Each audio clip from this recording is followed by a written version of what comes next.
The world is definitely going to end one day. All of this will be gone and there's nothing we can do to stop it. Everything is temporary and we're all going to die. I'm going to talk to some experts, share some history, and find out the truth about what's finally going to do us in, how long we have till it happens, and if there's anything we can do to slow it down.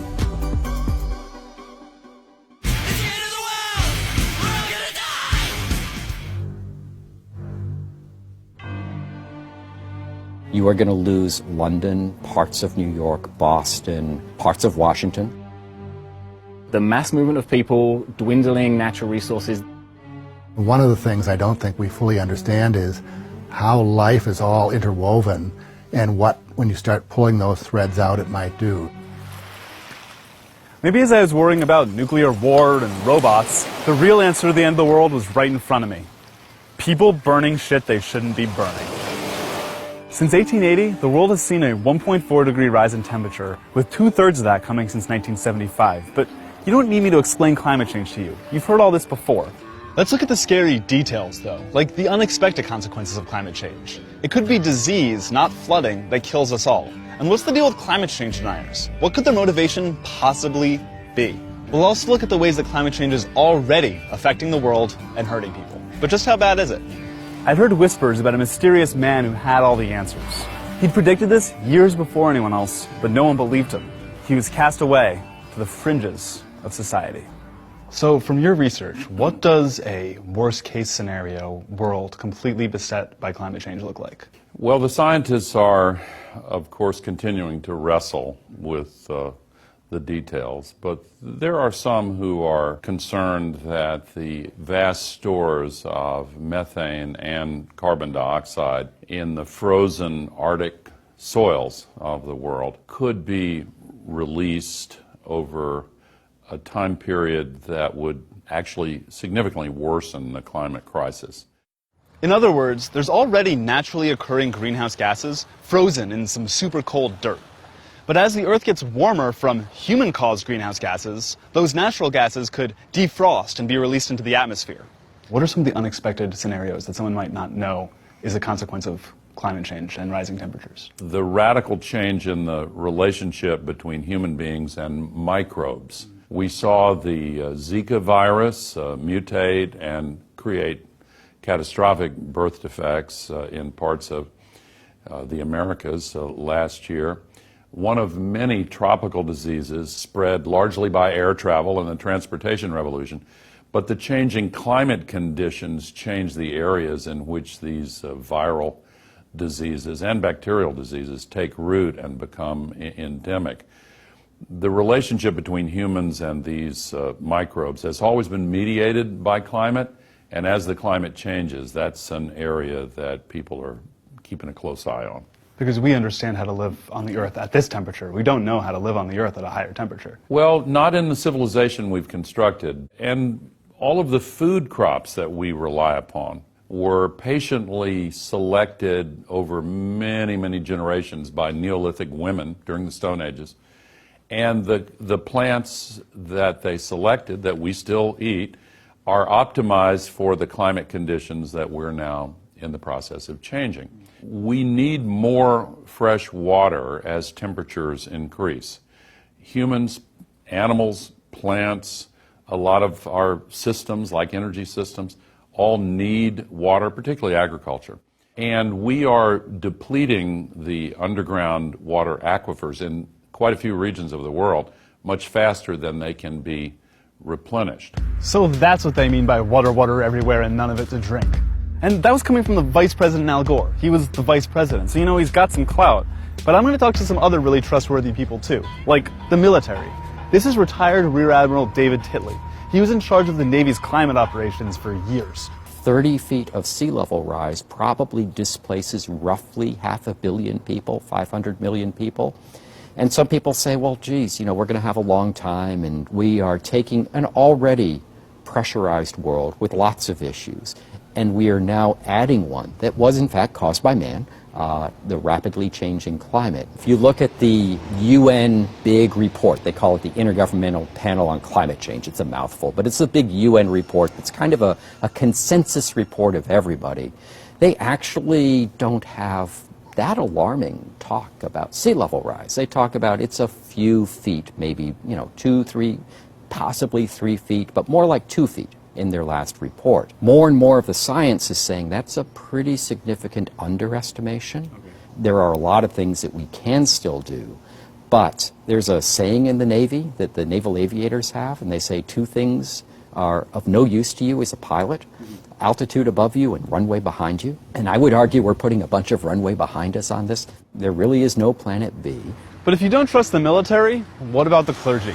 The Pope himself said in a letter about climate change that the Earth is an immense pile of filth. The Pope said that. This is Gaël Giraud. He's a Catholic priest and scientist who works with the French government on their climate research. If we don't do anything, maybe some of the images we find in the last book of the Bible, the Apocalypse, will have to be interpreted literally. Along this median scenario of the IPCC, which is the International Panel for Scientists in Climate, then we should have something like 74% of the population on Earth at the end of this century, which will be under lethal threat because of heat. So I would not expect the entire mankind to disappear, but certainly genocides to take place. 3/4 will probably die if we don't do anything. The city of Amman in Jordania today is pumping water in a source which is located 400 meters below the soil, but in a source which does not regenerate. And we know already today that in about 25 years, this source will be empty. So this is a big question. How will people from Amman find water in 1 generation? According to one of these scenarios, which is the most frightening, we might have a huge collapse in the second half of this century. Where will it begin? It's hard to say. Most probably either in sub-Saharan Africa or Southeast Asia. But in any case, this means that we'll have huge number of people starving and migrating, and then probably an economic collapse of continents like Africa, Southeast Asia. You could find probably some elites in some countries who could think, well, this will be just a mess. We're not going to be able to give food to everybody. We're not going to be able to give energy and drinkable water to everybody. So let's put into practice a harsh military dictatorship to make sure that our families will get something to eat and to drink. If you don't believe those guys acting based on numbers and research, I also met with David Nicholson. He works with the climate change division of Mercy Corps, where he works in developing countries. Nicholson sees the real-life effects of change that are already happening to communities around the world. We think about climate change as something of a threat multiplier. So we're starting to see less and less access to certain key resources, or the reliability of certain weather patterns making agricultural systems more and more challenging. So it magnifies existing challenges. One specific example I can give you is the work we've been doing in Ethiopia. We've been working for many years with cattle-raising communities in the drylands of Ethiopia, which are really seeing significant shifts in weather pattern. We've been working quite closely with different communities to figure out new ways to manage natural resources, the grasslands that their cattle rely on, the water resources, the water points that for a long time they've relied upon. And this is because the traditional methods, which have been around for thousands of years, are no longer suitable to a shifting weather and weather pattern in a shifting climate. Do you think the first world has too much of a sense of comfort and security with regards to these things? Certain wealthier countries are more insulated from the challenges we've seen so far. People's livelihoods are less directly linked to the weather system. We don't rely on food growing in our own land in order to feed ourselves and our families. We also have systems of governance and governments that put things into play that support us. But that cushion will run out at some point because these challenges will be beyond what we're currently able to cope with. The mass movement of people, dwindling natural resources, these are things that can cause conflict and can lead to larger regional conflicts that will inevitably have security concerns for the rest of the world. All the people I spoke to came from different facets of society, yet they all agree. Climate change as a threat is real and it's being caused by humans. But some people don't agree, and I honestly don't know what's going through their heads. Do they seriously not believe the science, or do they only care about money and have no foresight? Or are they all cynical lunatics doggedly pursuing the end of the world? Having these silly false debates about the science is nothing more than a delaying tactic. 100% of peer-reviewed scientists have a consensus, and that is that this is happening. I don't believe that. 100%, every bit of that global warming, don't buy it. They don't have to disprove science. They don't have to disprove global warming. They just want to create doubt. They want to create confusion. They want to create the perception that there's this big tussle in the science community. And they go through considerable lengths to do that. But none of that changes the fact that the ice will continue to melt. So what evidence are these people who don't seem scared of climate change possibly using? Take President Trump, for example. When he pulled out of the Paris Accord, he said this: "Even if the Paris Agreement were implemented in full, with total compliance from all nations, it is estimated it would only produce a 0.2 of 1 degree, think of that, this much Celsius reduction in global temperature by the year 2100. Tiny, tiny amount." So obviously I had to talk to the guy that did the study Trump was quoting, Dr. John Riley of MIT's Joint Program on the Science and Policy of Global Change. Is there anything in your research that justifies him saying pulling out of the Paris Accord is a good idea based on what you guys found? So we in no way imagined that our work would suggest that you should get out of Paris. Mm-hmm. If anything, we were trying to suggest that too bad that Paris didn't go a little bit further and that there was a lot more work to be done in succeeding accords. If you're going on a long hike, you know, the first step isn't going to get you very far.